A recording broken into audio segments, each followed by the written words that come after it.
Right now, let's talk about what's happened over the Atlantic with Ron DeSantis. The Florida governor has finally formally announced his bid for the 2024 presidency. We need the courage to lead and the strength to win. I'm Ron DeSantis, and I'm running for president to lead our great American comeback.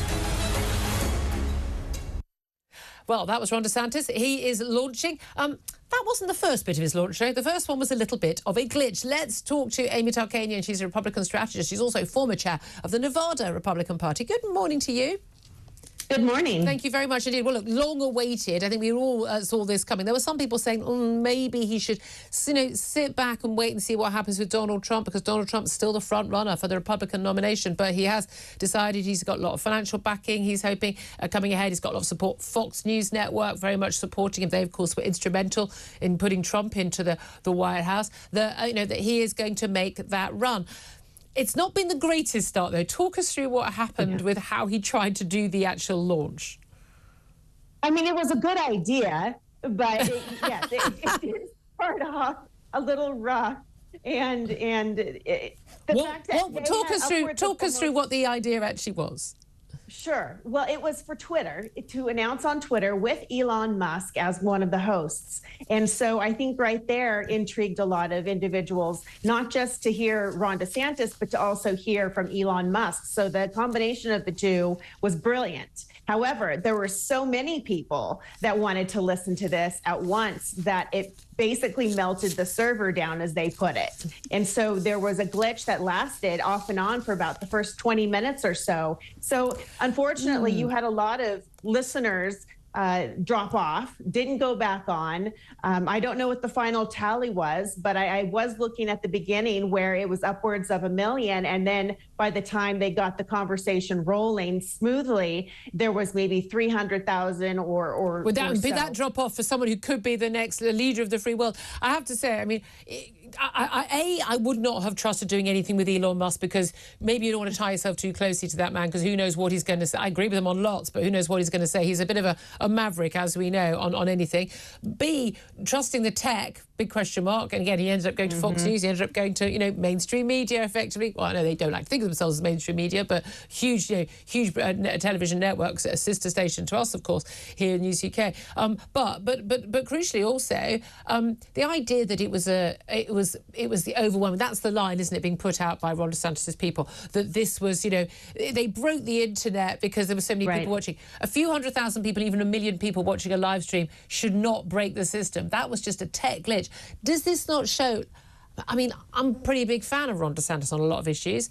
That actually this was a flawed launch. It was a case of bad judgment. And as much as I really am not a fan of Donald Trump, it's not the sort of mistake he'd make. No, definitely not. And it was underwhelming. I was actually anticipating, to have more excitement, maybe even music in the background, something to get me pumped up. And it was a disappointment, because you didn't get to hear very much from Ron DeSantis.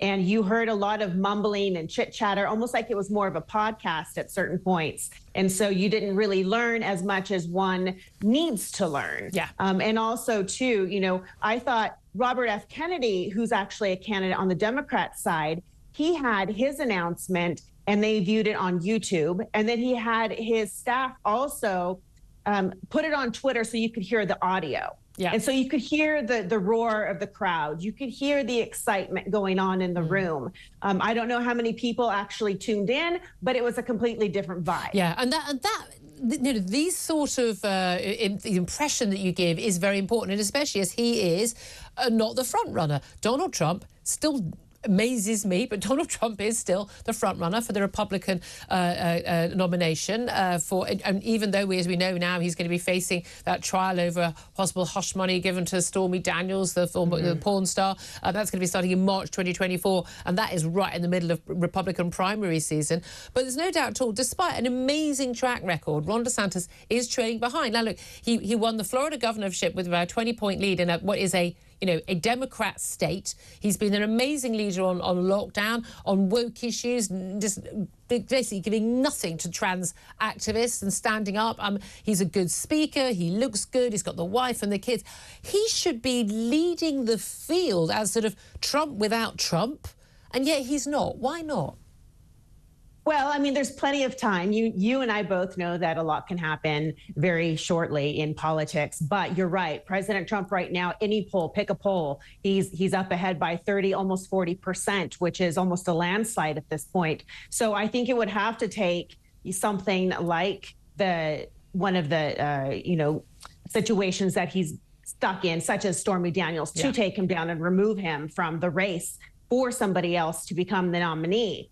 But, you did mention, was this considered too late for him to get in, or is this the right time for him to get in? And I think it is the right time, because what was happening is he was allowing President Trump to railroad him and to basically mischaracterize him. And so by the time he gets in, he would already be tarnished. Yeah, so he had to move in. It is interesting, one of the articles I've got here leads with Donald Trump hit out at disloyal DeSantis as rival in his race. So even when it's DeSantis running for the presidency, the first word is Donald Trump. And that's the way he's sort of kind of the vacuum sort of sucking the life out of everyone else. Yes. But he labelled Ron DeSantis disloyal and in need of a personality transplant. I think it's a bit rich for Donald Trump to label anyone disloyal. But again, that's sort of, the criticism, and he always comes up with silly nicknames for people. But we know with a lot of the Republican base, this stuff works very well for Trump. It does. And you actually have right now a base that's extremely loyal to Donald Trump, and they're all angry as well. So you don't have your old school Republicans of let's make sure this is peaceful. Let's make sure, we can have a unification situation. No, they are very angry. They're upset.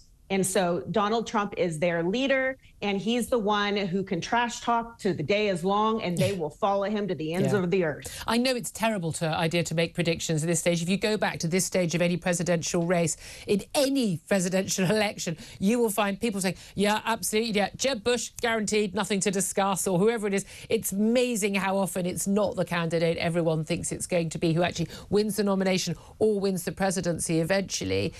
But if I made you, if I could twist your arm, who do you think will win the Republican nomination? Well, I think at this point, if we had to vote today, it would be Donald Trump. But then I think in the end, we would have a re-election of President Biden by a very narrow lead. Very interesting. Great to hear from you. I hope you'll join us many times before. And thank you also for staying up late in the States to talk to us. Amy Tarkanian, Republican strategist and former chair of the Nevada Republican Party. I want to bring Benedict Spencer. I know you follow American politics very closely as well. You love your international politics. What do you make of Ron DeSantis? Because I'm largely a fan. I thought the video that he released was actually quite low energy. It didn't sort of give me much oomph. I thought it was very interesting in that video. You noticed in the style of American presidents, they like to put a middle letter in their name. Yeah. Donald J. Trump, Dwight D. Eisenhower. Yeah. He changed his name from Ron DeSantis to Ron DeSantis, which I think, 18 million Italian Americans going, who's this guy? It's like, what's the issue here? I also thought very funny, very quickly, after the whole thing on Twitter crashed, Donald Trump released a graphic, which was like a screenshot from the Twitter space. Only had 6 people listening in, one of which was Klaus Schwab, one was George Soros, one was the literal devil, and one was the CIA. And again, his base are going to absolutely love that. Absolutely love it. My main thing, Ron DeSantis, I think he's an absolute hero on lockdown. We know, and on trans issues and things, standing up for women, and also, he's not banning books in Florida schools. He's saying, I don't think that children who are like 6, 7 years old should be given the sort of sexualized content that some teachers, who radicalized teachers, are giving them. I'm with him all the way as a parent on all that, and I think frankly 99% of parents are. But I'm worried about basically banning abortion after 6 weeks. Now that is a massive infringement of women's rights. I'm sorry, I don't stand by that. That is a very, very big issue for me, and it's not going to be a vote winner for him. We know, but at the end of the day, he is someone who's proven that he can reach across the party lines to win as a Republican in a Democrat state. I think it would genuinely be insane of the Republicans to run anyone else. But they're gonna. It's going to be Donald Trump. I think it's going to be Donald Trump. If every other candidate stepped down, if every other candidate, because there's going to be a wide field of complete no-hopers, if they all stepped aside right now, you just had those two going at it, I reckon you could, but Ron DeSantis could have a chance. The same thing with the Democrats, though. Why would they put up Joe Biden? Yeah. But they did it. That's the thing. They've given us the two worst candidates, and they're going to do it all again. No, Joe Biden's not the worst candidate. Who's worse? He's got a vice president. Oh, yeah. Well, at least she knows where she is. I mean, at least she knows who she is. That's the best you can say about a candidate. Marginally better. To have control of the world's nuclear arsenal.